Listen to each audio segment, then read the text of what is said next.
और उत्तर प्रदेश के लखनऊ में कोर्ट परिसर में मुख्तार अंसारी के करीबी गैंगस्टर संजीव जीवा की पेशी के दौरान हत्या कर दी गई। संजीव जीवा के हत्यारे की पहचान विजय यादव के रूप में हुई है, जो जौनपुर का रहने वाला है। जीवा ब्रह्मदत्त मर्डर केस का आरोपी था। फायरिंग में 1.5 साल की बच्ची लक्ष्मी को भी गोली लगी है, जो अब आईसीयू में भर्ती है। वहीं पुलिसकर्मी सिपाही लाल मोहम्मद के पैर में भी गोली लगी है। जीवा की हत्या के बाद वकीलों ने हमलावर विजय यादव को पकड़ लिया और पुलिस को सौंप दिया है। विजय यादव कोर्ट परिसर के भीतर वकील की ड्रेस में आया था। दरअसल जीवा राजनीति की दुनिया में पत्नी पायल माहेश्वरी को स्थापित कराना चाहता था। ऐसा कर उसका इरादा अपराध की दुनिया से निकलकर अपने आप को सफेद पोश राजनेता के रूप में स्थापित करने का था। लेकिन सदर 2017 विधानसभा चुनाव में रालोद के टिकट पर चुनाव लड़ने के बावजूद पायल माहेश्वरी को हार का मुंह देखना पड़ा था। उसके बाद से संजीव जीवा पर कानून का शिकंजा कसता चला गया। तो लखनऊ कोर्ट परिसर में एक मुकदमे में आए थे, फोर्स के साथ में लेके आई थी। 3:30 बजे के बाद लगभग पेशी का इंतजार कर रहे थे चैम्बर के बाद। तो जब वो पेशी के लिए अंदर जा रहे थे उसी समय पीछे से हमला किया गया और इसमें हमारे जो है 2 सिपाही इंजर्ड हुए हैं। फिलहाल तो वो आउट ऑफ डेंजर है, सेफ है। एक महिला, एक बच्ची और उसके पिता, ये 3 भी आए थे। उसमें महिला की अंगुली में थोड़ी चोट आई है, बच्ची को जरूर चोट लगी है जिसका इलाज चल रहा है। और संजीव जीवा जो है उसको तत्काल पुलिस वालों द्वारा हॉस्पिटल भेजा गया था, जहां डॉक्टर्स ने अभी उसे डेथ डिक्लेयर कर दी है उसकी। इसके अलावा जो हमलावर है उसे भी पकड़ा गया है और उसे भी हॉस्पिटल भेजा गया, उसका भी इलाज चल रहा है। जैसे ही पूछताछ में जो आगे बात पता चलेगी आपको अपडेट दिया जाएगा।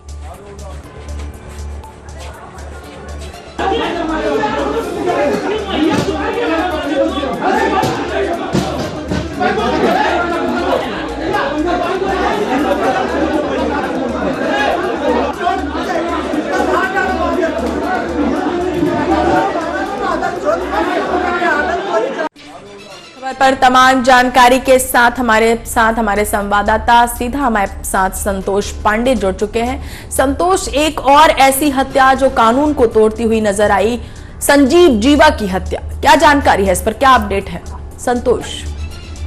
देखिए, निश्चित तौर पर अगर हम बात करें मानसी जी, तो संजीव जीवा की जो हत्या हुई कोर्ट परिसर में, उसको लेकर के तमाम से जो विपक्षी दल है वो भी सत्ता पक्ष पर लगातार सवाल उठा रहे हैं। संजीव जीवा की अगर हम बात कर लिया जाए तो संजीव जीवा पश्चिमी उत्तर प्रदेश का खोखार एक माफिया था। उसके खिलाफ लगभग 2 दर्जन ऐसे जो मुकदमे हैं वो पहले से पंजीकृत थे। लेकिन जिस तरह से कोर्ट परिसर में उसकी हत्या हुई, उससे उत्तर प्रदेश की कानून व्यवस्था पर भी बहुत बड़े जो सवाल है वो लगातार उठ रहे हैं। इसके पहले भी देखा गया कि किस तरह से अगर प्रयागराज का जिक्र कर लिया जाए तो अतीक अहमद और उसके भाई असलफ की हत्या हुई। और एक बार फिर से जहां बहुत ही ज्यादा सेफ इलाका माना जाता है, अगर हम कोर्ट परिसर की बात करें, वहां पर बिना कोई चेकिंग के हर एक व्यक्ति की कहीं कहीं पूछताछ करके ही लोग अंदर एंट्री करते हैं, उसकी चेकिंग होती है। ऐसे सेफ इलाके में अगर हम बात करें तो वहां पर इतनी बड़ी घटना को अंजाम देना उत्तर प्रदेश की पुलिस पर, उत्तर प्रदेश की सरकार पर लगातार सवालिया जो निशान है वो उठ रहे हैं। जिस तरह से अखिलेश यादव की बात करें तो जब घटना हुई उस समय अखिलेश यादव प्रेस कॉन्फ्रेंस कर रहे थे। अखिलेश यादव ने भी कहीं न कहीं उत्तर प्रदेश सरकार को घेरा। साथ ही मायावती का जिक्र कर लिया जाए तो मायावती ने भी कटाक्ष करते हुए अपना ट्वीट किया और उत्तर प्रदेश की कानून व्यवस्था पर सवाल उठाए। जिस तरह से अगर हम बात करें तो एक के बाद एक कानून व्यवस्था पर सवाल खड़े हो रहे हैं, लगातार सवाल खड़े हो रहे हैं और सवाल खड़े होंगे भी, क्योंकि इस तरह की जगह पर जहां पर लोग न्याय के लिए जाते हैं और वहां पर एक ऐसी हत्या की वारदात को अंजाम देना एक बहुत बड़ी बात है। और इससे पहले भी हमने देखा कि किस तरह पुलिस कस्टडी के अंदर अतीक और अशरफ की हत्या कर दी गई थी और इसके बाद एक बार फिर इस तरह की वारदात। संतोष, देखिए, निश्चित तौर पर बिल्कुल जिस तरह से अगर हम बात करें तो बहुत ही सेफ स्थान माना जाता है। पूरे जो जनता है वो कहीं न कहीं इसी स्थान पर अपने न्याय को लेकर के आती है। अगर कोर्ट परिसर की बात कर लिया जाए तो यहीं पर उसको न्याय मिलता है और वहीं कोर्ट परिसर में इस तरह की घटना को अंजाम देना बहुत कुछ इस पूरे प्रकरण को लेकर के कहीं न कहीं वो नजर आ रहा है। जिस तरह से कोर्ट परिसर सबसे सेफ इलाका माना जाता है, लेकिन वहां पर इस तरह की घटना को अंजाम देना, कानून व्यवस्था से लेकर के कई ऐसे मुद्दों को लेकर के जो उत्तर प्रदेश सरकार है, उत्तर प्रदेश की पुलिस है, उस पर लगातार सवालिया जो निशान है वो भी उठ रहे हैं। फिलहाल अगर हम पूरे प्रकरण की बात करें तो एसआईटी की टीम उत्तर प्रदेश सरकार ने गठित कर दिया है। 3 सदस्यीय एसआईटी टीम ने रात के 1:30 बजे वो कोर्ट परिसर में पहुंचे और वहां से कुछ तथ्य जो है वो जुटाने की कोशिश किया। आज भी ऐसा माना जा रहा है कि आज भी दोपहर के समय तीनों सदस्य पहुंचेंगे और बहुत कुछ ऐसी चीजें जो है वो कहीं न कहीं यहाँ से एकत्रित करने की कोशिश करेंगे। जिस तरह से आज हम अधिवक्ताओं की बात करें तो अधिवक्ता आज हड़ताल पर है। इसको लेकर के कोर्ट परिसर की जो सुरक्षा है वो भी पूरी तरह से बढ़ा दी गई है, चाक चौबंद कर दी गई है, क्योंकि अधिवक्ता आज पूरी तरह से हड़ताल पर है। साथ ही अधिवक्ता को कहीं न कहीं गोली लगी है। इसको लेकर के कल भी जो अधिवक्ता थे वो उग्र हो गए थे, उनका प्रदर्शन चला था और आज भी पूरी तरह से वो हड़ताल पर है। तो निश्चित तौर पर प्रशासनिक अमला पूरी तरह से लगा हुआ है कि किसी प्रकार की अप्रिय घटना ना हो अधिवक्ताओं कोर्ट के द्वारा। इसको लेकर के सुरक्षा की व्यवस्था की बात करें तो सुरक्षा भी बढ़ा दी गई है और एसआईटी की टीम भी जांच करने रात में 1:30 बजे पहुंची थी। आज भी माना जा रहा है कि दोपहर के समय आज भी एसआईटी की टीम पहुंच सकती है, क्योंकि एक सप्ताह के अंदर एसआईटी टीम को पूरे घटनाक्रम से जुड़े जो भी तथ्य है वो कहीं न कहीं अपनी रिपोर्ट सौंपना है। देखना होगा क्या कुछ निकल करके आता है, क्योंकि अगर हम जीवा की बात करें तो पश्चिमी उत्तर प्रदेश का बहुत बड़ा माफिया डॉन था और पूर्वांचल में भी अपना वर्चस्व बनाना चाहता था। इसको लेकर के जब वो नैनी जेल में था तब भी देखा गया कि उसके कई ऐसे कनेक्शन जो है वो पूर्वांचल में भी निकल करके आए थे। मुख्तार अंसारी का जिक्र लिया जाए तो मुख्तार अंसारी का बहुत ही खास और करीबी था। साथ ही अगर हम अतीक अहमद की बात कर लिया जाए तो उसका भी कनेक्शन सामने आ रहा है, क्योंकि AK-47 सहित कई ऐसे शख्स की बात कर लिया जाए तो उसकी सप्लाई का काम जो है वो जीवा करता था और वो कहीं न कहीं अतीत को भी कर चुका था। ऐसा कनेक्शन अभी सामने आया है। तो इस सभी प्रकरण की जो जांच है वो की जा रही है। जांच के बाद ये सब निकल करके आएगा कि ये हत्या के पीछे क्या वजह हो सकती है, क्योंकि जिस तरह से अगर हम जिक्र कर लिया जाए तो जो व्यक्ति ने यानी जो हत्या आरोपी है उसका बहुत कुछ बैकग्राउंड नहीं है, यानी कोई इतना बड़ा वो अपराधी नहीं है। तो इसके पीछे कौन हो सकते हैं, इस हत्या को कराने वाला ऐसा कौन सा व्यक्ति हो सकता है, इन सभी चीजों पर कहीं न कहीं अभी पर्दा उठना है। पुलिस की जो जांच है वो सामने निकल करके आएगी, तब ये पता चल पाएगा। अगर हम पोस्टमार्टम की बात करें जीवा की तो संजीव जीवा का PM हो गया है, रिपोर्ट आना पोस्टमार्टम का बाकी है। प्रथम दृष्टया ये पता चला है कि 6 गोलियां उसके शरीर से निकली है, 6 गोलियां लगी थी। अब रिपोर्ट के बाद ये पता चल पाएगा कि और कहां पर गोलियां लगी हुई थी, लेकिन प्रथम दृष्टया अगर हम बात करें हिमांशु जी तो 6 गोलियां कहीं न कहीं उसके ऊपर लगी हुई थी। इन सभी प्रकरण को लेकर के जिस तरह से सरकार की भी चिड़चिड़ी हो रही है, क्योंकि उत्तर प्रदेश सरकार भी कटघरे की घेरे में है। उत्तर प्रदेश पुलिस की अगर हम बात कर लिया जाए तो उत्तर प्रदेश की पुलिस पर भी लगातार सवालिया निशान खड़े हो रहे हैं, क्योंकि 10 अगर हम पुलिस कर्मियों की बात करें तो उसके सुरक्षा में लगे हुए थे, लेकिन एक भी पुलिसकर्मी के जो असलहे थे, गोली है, उन्होंने नहीं चलाया, एक भी फायरिंग नहीं किया।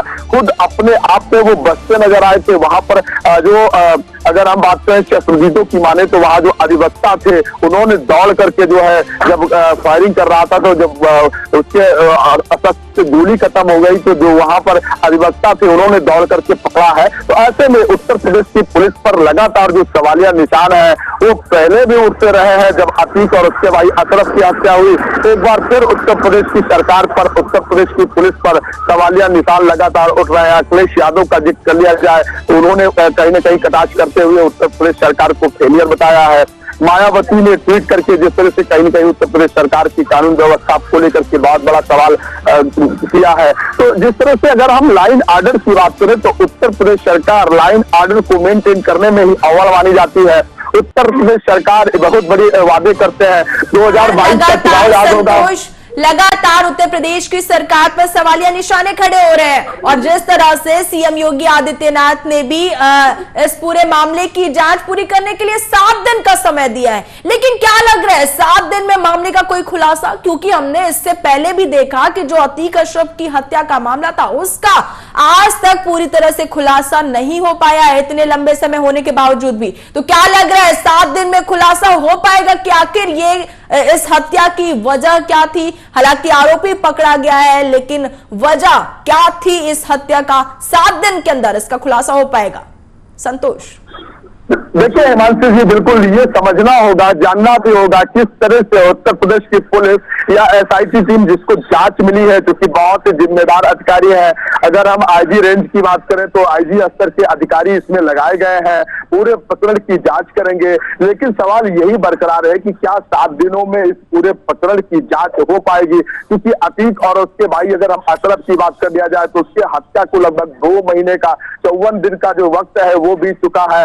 ऐसे में अभी तक उस पूरे प्रकरण से पर्दा नहीं उठ पाया है कि किस कारण से हत्या हुई है। तो क्या 7 दिनों में इस प्रकरण से पर्दा उठ पाएगा, ये बहुत बड़ा सवाल है। एसआईटी की टीम 7 दिनों में क्या कुछ रिपोर्ट दे पाएगी, ये समझना होगा। लेकिन निश्चित तौर पर जिस तरह से इतनी बड़ी घटना हुई, उत्तर प्रदेश सरकार पर भी लगातार सवालिया जो निशान है वो उठ रहे हैं। लाइन आर्डर को ही मेंटेन करने में उत्तर प्रदेश की सरकार अव्वल मानी जाती है। 2022 का चुनाव याद होगा कि 2022 का चुनाव उत्तर प्रदेश में जो जनता है यूपी की, वो विकास से ज्यादा लाइन आर्डर को मेंटेन करने में ही उत्तर प्रदेश की जनता सरकार को अव्वल माना था। उत्तर प्रदेश की पुलिस प्रशासन पर लगातार चुनौती बनते जा रहे हैं। इससे पहले अतीक और अशरफ का मामला और अब संजीव जीवा का मामला, जिसकी कोर्ट परिसर के अंदर हत्या कर दी।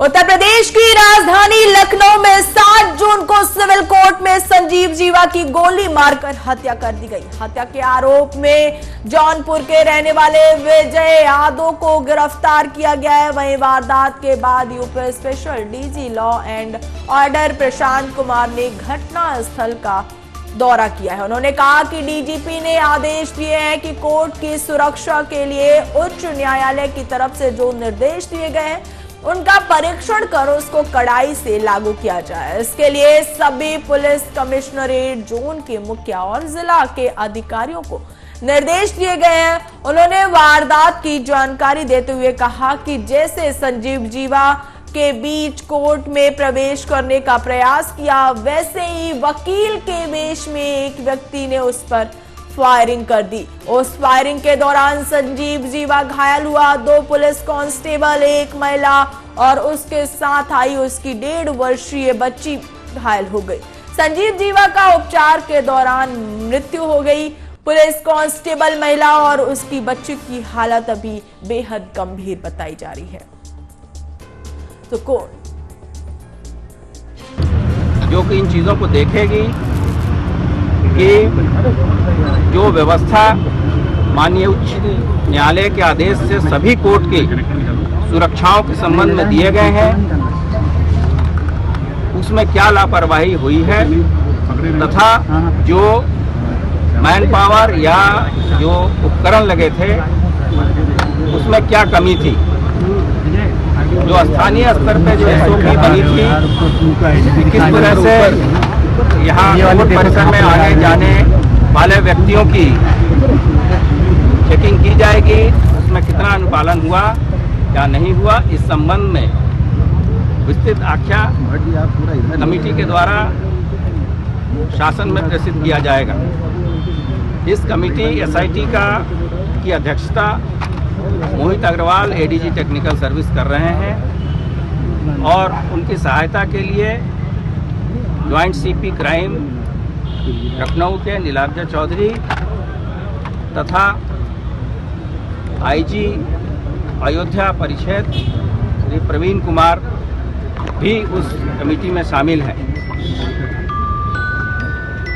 यहाँ जो कमियां हुई हैं उस संबंध में पुलिस कमिश्नरी स्तर पे कार्रवाई की जाएगी। इसके साथ ही साथ पुलिस महानिदेशक ने पूरे प्रदेश में